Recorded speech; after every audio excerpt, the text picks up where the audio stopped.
Geger, Ikang Fauzi mengungkap jika dirinya atau almarhumah sang istri sudah sering membicarakan perihal keinginan akan pergi duluan, serta apa yang akan mereka lakukan pasca kejadian tersebut benar-benar terjadi. Ya, seperti layaknya pasangan seusianya yang sudah tidak fokus lagi kepada hal-hal bersifat duniawi. Baru-baru ini, Ikang pun mengungkap hal tersebut di hadapan awak media, di mana jika hal tersebut terjadi, salah satu di antara mereka nantinya akan bertugas untuk mengurusi anak-anak. Selain kesedihan yang masih menghinggapi Ikang, baru-baru ini Ciki Fauzi, anak bungsu Ikang, juga mengungkapkan kesedihannya, di mana ia akan menjalani hal baru dalam hidupnya yang seharusnya melibatkan sang ibu, namun kini tidak akan pernah lagi bisa dilakukannya. Lantas apa hal yang dimaksud oleh Ciki dalam pernyataannya itu? Seperti apa pula cerita Ciki terkait pernyataan sang ayah usai ibundanya berpulang? Dan benarkah pula di hari ke-7 meninggalnya almarhumah Marissa Haque, Ikang pun masih tidak bisa mengatasi kesedihan mendalam yang masih terus dirasakannya sampai hari ini.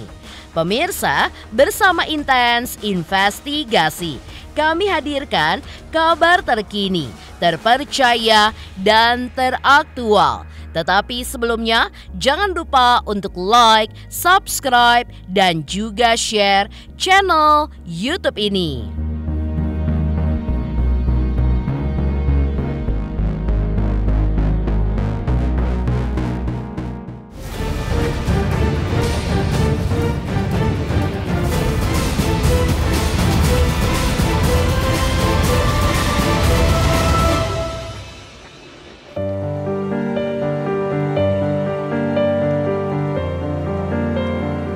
Seperti diketahui, saat-saat Ikang Fauzi berziarah ke makam sang istri untuk pertama kalinya pada Sabtu 5 Oktober lalu. Kesedihan mendalam sepertinya masih terus berkecamuk di hati dan wajah Ikang Fauzi, terutama saat bersanding di sebelah nisan yang di hadapannya tertulis dengan nama indah nama almarhumah sang istri. Tampak ingin menutupi kesedihannya dengan kacamata hitam, tidak bisa dibohongi, memang jika di dalam hatinya, Ikang pun masih tidak bisa melupakan kenangan manisnya bersama wanita yang sudah 38 tahun untuk mengisi hari-harinya tersebut. Terbukti dari Ikang yang tadi pagi atau tepat hari ke-7 kepergian sang istri masih dengan semangat 45-nya untuk mengunjungi makam yang di bawahnya bersemayam ibu dari 2 orang anaknya tersebut. Ditemani kembali oleh kedua buah hatinya, seperti biasa, Ikang pun datang untuk mengobati rasa rindunya dan untuk berdoa di makam almarhumah sang istri yang sering diucapkan Ikang untuk membuat jalannya dimudahkan ke hadapan Sang Maha Pencipta. Tak lupa, dalam momen tersebut Ikang pun kembali terduduk lemas sembari memeluk nisan sang istri, sembari mengungkapkan keluh kesah perihal apa yang sedang dialaminya.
Kita habis kita baru 3 bisa hari. nyekar hari ini. Betul. Karena kemarin tuh nggak sempet. Kita kan ada tahlilan 3 hari. Terus dari pagi tuh selalu ada aja orang yang datang karena kan banyak sahabat ayah, ibu, aku, Ciki juga ingin turut berbela-sungkawa gitu ya. Jadi kita benar-benar baru bisa nyekar hari ini gitu. Ya benar-benar kita berdoa tadi, kirim doa lah pastinya, memastikan ya doa yang banyak-banyak supaya ya perjalanannya lancar gitu kita. Yang pastinya kan ya Allahumma gfir laha warhamha wa'fu anha gitu. Jadi memang itu berkali-kali supaya ya bagaimana yang tinggal itu yang kita bisa harapkan dia bisa berjalan dengan baik. Ikang Fauzi dalam momen sebelumnya atau pasca ziarah pertama yang dilakukannya bersama kedua anak-anaknya, adik mendiang istrinya Shahnaz Haq dan sang suami Gilang Ramadan. Saat itu, Ikang pun sempat berujar, salah satu hal yang sering dibicarakannya berdua dengan sang istri adalah perihal siapakah yang akan pergi duluan. Menurut Ikang, jika hal tersebut benar-benar terjadi, salah satu di antara mereka nantinya akan bertugas untuk mengurusi anak-anak mereka. Selain dilakukan sebagai bentuk amanah bagi yang ditinggalkan, ia pun juga ingin membuat istrinya bahagia dengan apa yang dilakukannya tersebut.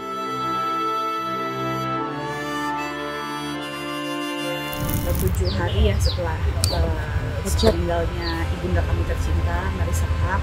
Jadi sebelum malamnya nanti kami mengadakan tahlilan hari ke-7, paginya kami sekeluarga menyempatkan untuk ziarah ke makam ibunda kami tercinta. Gitu. Jadi ya sekarang yang bisa dilakukan adalah ya hanya kirim doa sebanyak-banyaknya ya kirim yasin dan setiap sholat dan kapanpun ketika ingat tuh selalu kirimkan doa untuk orang tua kita sih. Ya kondisinya ya pasti masih berkabung ya kita semua. Jadinya makanya kenapa kalau misalnya ada teman-teman media mau wawancara ayah kayaknya mungkin belum bisa dulu. Jadi mungkin diwakili oleh keluarga, oleh ya adik-adik ibu kalau mereka bersedia ya, atau ya anak-anaknya lah kita gitu, atau ya keponakan-keponakannya ibu itu mungkin bisa. Cuma kalau untuk ayah sendiri terlalu berat karena kan ayah kan yang mendampingi ibu ya 38 tahun bareng, terus tiba-tiba diambil gitu kan pasti ayah shock gitu. Dia butuh waktu untuk bisa memproses semua ini. Sebenarnya kita anak-anaknya juga sih, cuman kan ya kita harus melindungi orang tua lah. Sekarang saya orang tuanya tinggal satu, tinggal bapak saya ya, jadi harus kita jaga benar-benar gitu, jangan sampai ayah drop gitu. Ya drop sih udah, cuma maksudnya ya butuh waktu untuk recovery. Dan ke mimpi mungkin setelah hari ke-7 ada pesan yang ingin disampaikan gak sih ke mama? Apa ya? Kalau saya sih yang penting kalau udah kayak gini ibu saya bahagia sih. Even setiap kali saya sholat gitu ya, saya selalu minta sama Allah, ya Allah kalau emang ibu sudah bahagia di sana maka bantulah kami untuk ikhlas dan tabah dan kuat gitu. Karena ya kalau misalnya takutnya kitanya masih belum ikhlas di sana, ibunya jadi ketahan gitu. Kita kan juga nggak mau kan.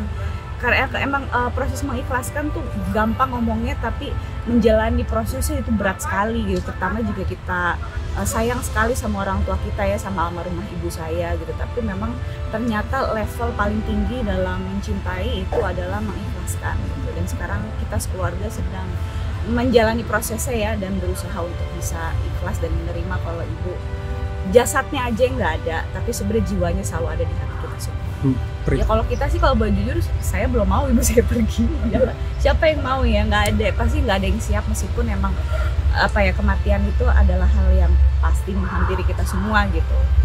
Kapan yang kita nggak tahu gitu. Jadi ya mungkin itu yang terbaik dari Allah, dan mungkin itu yang ibu mau juga gitu kan. Kadang yang ibu mau, yang kita mau kan beda gitu. Tapi kalau emang dia maunya seperti itu, dan itu juga sudah jalannya Allah ya itu tadi Mas. Jadi ya proses mengikhlaskan tuh emang berat, tapi mau nggak mau harus kita jalanin. Dan pasti kalau ditinggal mendadak akan ngomong seperti itu, karena kan emang dasarnya kita manusia nggak ada yang siap ya untuk menerima ini. Lagi tiba-tiba Mas, iya gitu. Nggak ada proper goodbye, nggak ada ancang-ancang. Iya, ya mungkin dari ibunya udah ngerasa, cuma kan nggak ada yang tahu kapan gitu kan. Gitu. Nah itu semua tuh serba tersirat. Jadi nggak ada ancang-ancang yang kita bisa benar-benar ada kesempatan memberikan yang terbaik. Betul, terlalu cepat emang ini semua gitu. Dan kita pasti kalau ibu bilang badannya lagi drop atau apa, kita pasti ngomong istirahat Bu, jangan diforsir. Kita juga berusaha untuk, bahkan Ayah masih sempat mau nganter check up terakhir kan. Tapi mungkin karena ibu punya target-target akademisi yang pengen dia kejar gitu, dia lebih mengikuti keinginan hatinya gitu, untuk ngajar, untuk berbagi ilmu. Ibuku tuh sangat passionate sekali di bidang akademisi gitu, dan kita ya sekeluarga ya cuma bisa mendukung aja gitu. Dan yang nggak gitu ya, saya juga kadang ngerasa siapa saya kurang jagain ibu saya, tapi ibu saya maunya seperti itu, ya gimana gitu. Ibu tuh ngetik-ngetik, bikin jurnal, riset sampai malam, pagi udah jalan ke kampus. Jadi emang hidupnya tuh padat dan sibuk banget gitu. Kita juga sempat khawatir, tapi itu ibu yang mau dan kita nggak bisa. Iya.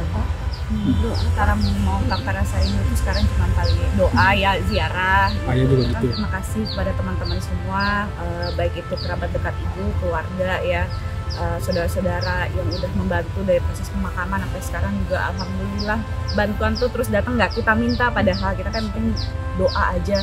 Tapi alhamdulillah orang-orang yang sayang sama almarhumah ibu saya tuh banyak sekali gitu ya, dan itu kayak kita bilang Masya Allah ya Bu ya, ibunya udah nggak ada tapi manfaatnya tuh jalan terus itu, alhamdulillah, buat temen-temennya, buat keluarganya. Jadi ibu tuh kayak meninggal, dia ngasih berkah untuk orang-orang yang dia sayang gitu. Yang rada mengagetkan buat aku, makanan dari UMKM tuh datang banyak banget yang ibu suka endorse. Iya. Ibu endorse secara percuma ya, ibu tuh nggak pernah memungut uang gitu.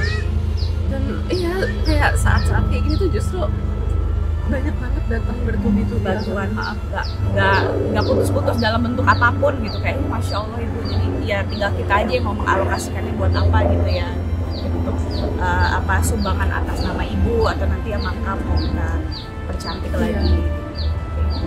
Saya masih punya anak 2 yang harus saya pertanggungjawabkan, itu juga titipan dari istri saya kan. Selalu dia sering bicara kalau salah satu meninggal kita harus bagaimana. Jadi ini saya harus kerjakan, berat apapun. Aku yakin ya, aku masih tetap pengen membuat dia bahagia, dan dia tahu bahwasanya saya menjalankan dengan baik amanahnya gitu. Sementara itu, dalam sesi wawancara yang sama, cara unik memang dilakukan Ikang untuk tetap mengenang kebersamaannya dengan wanita yang seharusnya pada 15 Oktober nanti merayakan hari jadinya yang ke-62 tahun. Rencananya Ikang pun akan tetap menyimpan dan merawat barang-barang peninggalan sang istri di rumah yang selama ini menjadi saksi bisu cinta dan perjalanan hidup mereka. Salah satu hal yang sering diutarakan tentu adalah shawl, perhiasan, buku-buku favoritnya, dan juga koleksi foto keluarga yang akan disimpan Ikang dengan penuh cinta. Aku akan simpan aja, maksudnya dia ada di hati kita semua, dan aku nggak akan mungkin melupakan. Biarkan itu terjadi, cuman wujudnya aja yang ada. Itu akan menjadi kenangan. Iya. Kayak pakaiannya sendiri dicuci kan? Iya. Kalau seandainya ada sebagian yang bermanfaat buat orang lain, ya mungkin itu teknis ya. Tapi intinya kita tidak akan melakukan semacam kayak melupakan gitu, nggak mungkin. Saya aja berat Mas, saya tuh mau beres-beres, kayak kan besok tahlilan. Ini lagi mulai geser-geser meja. Ibu kan suka dekor rumah, jadi banyak perintilannya mau dimasukin ke ruangan ibu gitu. Tapi ada clipping-clipping buku yang udah di box-box IKEA, udah bukan di Bantex lagi ibu. Risetannya tuh banyak. Itu tuh aku tuh kayak nyesek gitu, kayak beresinnya, geser kayak aduh banyak banget, mana nggak ngerti. Tapi aku pengen memudahkan hisap ibu, tapi mana yang harus di-keep, mana yang harus apa. Cuman kalau dikasih, kayak aku tuh misalnya itu buat aku pun, ini buku-buku, ilmu aku tuh kepala aku belum nyampe gitu loh. Kayak, ya aku takes time, aku butuh waktu sih buat mencerna ini semua. Ini baru 6 hari mbak, kayak udah banyak banget yang harus. Daripada mubazir kan cuma dipajang doang. Aku nggak tahu, karena aku nggak tahu, beneran itu aku nggak tahu, maaf ya, karena aku belum sampai ilmu itu. Tapi aku kan baru ngecek WhatsApp. Tapi belum semua sih yang atas-atas gitu. Terus aku nerima ada beberapa WhatsApp dari temen nulis jurnal atau yang in progress buat Scopusnya ibu gitu, yang mau melanjutkan jurnal ibu gitu. Ya semoga, aku lagi nanya mungkin gak ya, walaupun orang yang misalnya udah meninggal tapi bisa dapat gelar profesor gitu akhirnya, karena ibu kan banyak ini in progress. Kesetiaan Ikang dalam merawat kenangan dengan sang istri tentu menjadi sebuah bukti betapa dalamnya cinta mereka. Salah satu bukti kedalaman cinta mereka juga diceritakan Ciki Fauzi, anak bungsu mereka, yang menuturkan sampai hari kesekian sang ayah pun masih belum bisa tidur dengan pulas. Memiliki keinginan untuk ditemui oleh sang bunda melalui mimpi. Menurut Ciki, hal tersebut masih belum bisa terwujud olehnya sampai saat ini. Lantas, hal ini pula yang menurut Ciki sering disampaikan oleh sang ayah pasca kepergian ibundanya. Tadinya saya sholat di ruang bawah, jadi ada satu ruangan emang buat anak-anak bimbingan yang nginep apa gitu. Itu sayang sama mahasiswa-mahasiswanya. Enak banget bimbingan sama Bu dosen Marisa tuh. Dikasih makan apa gitu. Iya, aku tuh ngeliat banyak banget yang sampai senggukan gitu loh kemarin gitu. Terus ada juga ya Allah yang emang belum selesai lagi proses bimbingan gitu, mau ini kayak ini gimana ya abis ini apa aku lanjutnya sama dosen apa gitu, yang kayak kehilangan banget karena masih in proses gitu. Ya gimana ya, aku juga gak nyangka tiba-tiba gitu. Dan pas di ruangan itu mukena yang biasa ibu pakai buat sholat in between berkegiatan tuh kayak masih ada sedikit aroma ibu, cuma emang lama-lama menguap ya. Aku menyerap momen itu sih. Aku juga masih inget kok aku ngendus kulit ibu atau aku nemu ibu gak bernyawa. Itu aku inget gitu, kayak wah itu yang bikin belum bisa tidur sih. Aku pengen dimimpiin ibu, cuma belum datang. Bu Marisa datang dong ke mimpi aku. Pengen banget. Setali tiga uang dengan kesedihan yang masih terus dirasakan oleh sang ayah pasca kepergian sang bunda. Salah satu hal yang cukup disesali Ciki adalah sebuah momen yang telah dipersiapkannya secara matang belum lama ini. Ciki pun menceritakan jika seharusnya atau tepatnya pada tanggal 2 November 2024 mendatang, ia pun berencana akan melakukan fashion show yang seharusnya melibatkan sang bunda dan juga keluarganya yang lain. Namun apa daya, takdir pun berkata lain. Ciki pun harus pasrah untuk melewati momen pertama dalam hidupnya tersebut tanpa kehadiran sang bunda.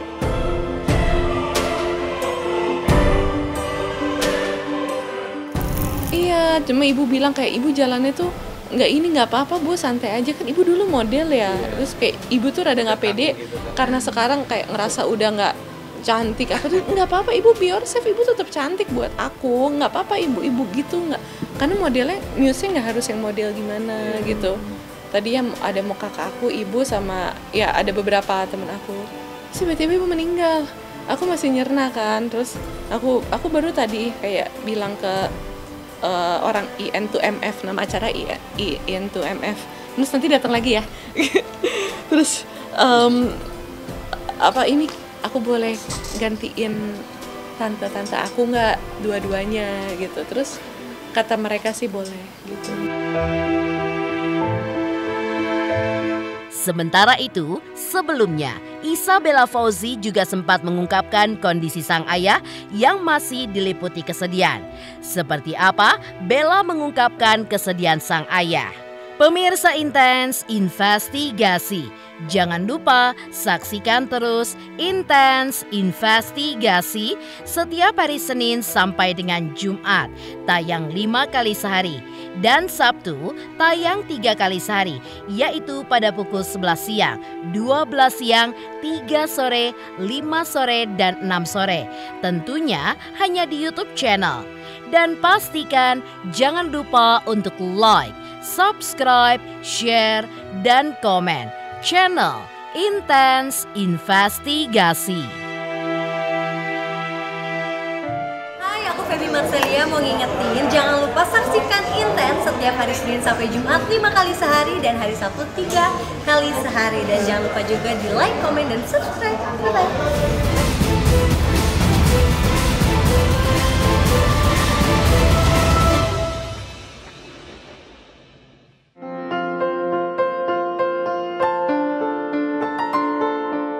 Meninggalnya sang istri Mari Sahak secara tiba-tiba pada Rabu pekan membuat Ikang Fauzi pun sangat terpukul. Ibarat burung yang patah salah satu sayapnya, rocker berusia 65 tahun itu pun tampak begitu limbung.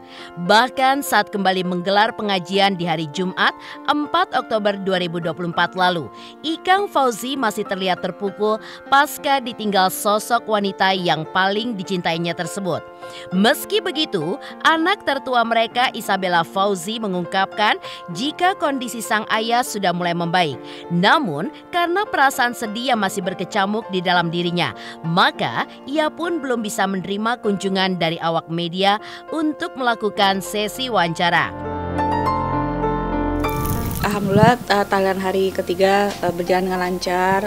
Alhamdulillah banget banyak saudara-saudara bahkan teman-teman lama yang hadir gitu ya, baik teman-teman saya Ciki maupun teman-teman almarhumah ibu saya dan ayah gitu. Jadi kayak ngelihat mereka berkumpul tuh, saya berharap almarhumah ibu saya yang masih di sekitar sini yang menyaksikannya juga turut bahagia gitu, apalagi yang udah lama gak ketemu. Tapi sekalinya ketemu ya, meskipun ya tahlilan gitu ya, baru ada yang meninggal, tapi paling enggak semoga aja bisa memperkuat tali silaturahmi gitu. Ya gitu sih. Ya kalau rasa duka pasti masih ada, itu nggak akan pernah hilang ya gitu. Tapi ya harus belajar ikhlas pelan-pelan gitu. Yang penting ya doanya yang jangan pernah putus aja untuk almarhumah ibu saya itu aja. Dia cuma butuh doa. Kalau sedih ya pastilah. Sedih kayaknya itu nggak akan pernah benar-benar hilang. Tapi hari ketiga ini insya Allah udah sedikit lebih stabil, meskipun ya kadang masih kayak rasa nggak percaya gitu, rasa pedihnya tuh pasti masih ada, cuman pelan-pelan kita lah ya mulai nyusun, menata kembali emosi kita gitu. Ya kalaupun sedih nangis aja, tapi ya udah habis itu tetap melakukan apa yang harus dilakukan gitu. Kayak habis ini kan habis tahlilan kan kita juga harus ngerapihin makamnya almarhumah ibu saya gitu, terus juga harus ada dokumen surat-surat yang diurus gitu, dan juga yang ngurusin penguburan kan juga ada biayanya gitu kan, yang harus kita pikirin satu-satu gitu. Jadi ya pelan-pelan harus kita beresin lah, termasuk beresin barang-barangnya ibu di kantornya, terus mungkin di rumahnya buku-bukunya yang segitu banyak tuh kita harus diskusiin mau diapain gitu. Yang jelas ibu saya kan orangnya semasa hidupnya kan suka sekali menebar manfaat kan, jadi saya pengen setelah dia meninggal pun amal-amal kebaikannya dia tuh bisa terus ngalir gitu, jadi bisa jadi amal jariah buat almarhumah ibu saya, pengennya gitu, sesuai dengan dia waktu masih hidup yang selalu menyebarkan manfaat. Kita harus meneruskan perjuangannya gitu. Sebagai anak, Isabella menyadari betul kondisi emosional ayahnya yang masih sangat terpukul saat sang bunda tiada. Bella pun juga bercerita jika sang ayah sempat tidak nafsu makan, namun ia menepis kabar kondisi ayahnya yang diberitakan mengenakan infus. Iya, emang pertama kali saya juga pas ngeliat gitu kayak ternyata, dan kadang tuh bahkan mungkin tidak semua masyarakat ya, kadang ada orang-orang terdekat kita sendiri. Kemarin pas ngeliat ayah saya nangis kayak, "Kang, lu jangan nangis dong, lu tuh laki-laki, lu harus kuat," gitu. Itu tuh menurut saya kalau anak zaman sekarang ngomongnya kayak toxic masculinity ya, kayak kesannya kalau laki-laki tuh harus terus kuat, laki-laki nggak boleh nangis. Padahal kalau dipikir-pikir laki-laki kan manusia juga gitu. Kalau dia baru aja kehilangan istri tercintanya, orang yang menemani dia selama 38 tahun, kebayang kan koneksinya kayak gimana. Tiba-tiba hilang gitu, ya syok lah. Siapa juga, saya juga anaknya juga syok gitu kan. Ya nggak mungkin nggak nangis gitu. Jadi kayak laki-laki tuh nangis nggak masalah karena mereka manusia juga gitu. Jadi ya kalau saya sih tipikal anak yang ketika saya ngeliat ayah saya nangis, yuk kita nangis bareng yuk, karena apa yang lo rasain gue juga rasain kok. Jadi kita kayak let it flow aja. Kayak kalau misalnya lo lagi pengen nangis, perlu nangis gitu. Atau kita juga nggak nangis terus kan, tapi ada saat-saatnya dimana kita butuh emosi itu untuk keluar gitu. Menurut saya sih ya nggak apa-apa, keluarin aja gitu. Saya selalu ya kita bertiga sih kayak we have each other ya, jadi ya harus kompak nih, kita harus saling menguatkan gitu. Jadi, karena saya tahu ayah nggak bisa ngelewatin ini tanpa anak-anaknya, dan anak-anaknya juga nggak bisa ngelewatin ini tanpa ayah kita. Jadi tuh kemarin tadi tuh ada berita katanya bapak saya diinfus gitu ya. Bapak saya masih bisa jalan beraktivitas. Tadi juga tausiah dia ngomong, cuman emang kan gimana ya, kondisi emosional dan mental psikis orang tuh beda-beda gitu. Ada yang ya kalau saya nggak punya pilihan, saya anak pertama, jadi ya ibaratnya jubir keluarga, mau nggak mau saya lah gitu kan, sama adik saya kalau dia lagi bisa juga. Cuman kalau ayah saya tuh terlalu berat buat dia gitu, jadi kalau misalnya dia dipaksa ngomong, aku tahu pasti banyak banget yang pengen wawancara ayah, cuman dia juga butuh healing dengan masanya sendiri gitu. Ya doain aja bapak saya sehat. Alhamdulillah dia nggak diinfus sih. Ya kalau lemas pastilah makan nggak enak, tapi sekarang udah dikit-dikit udah mau mulai makan gitu.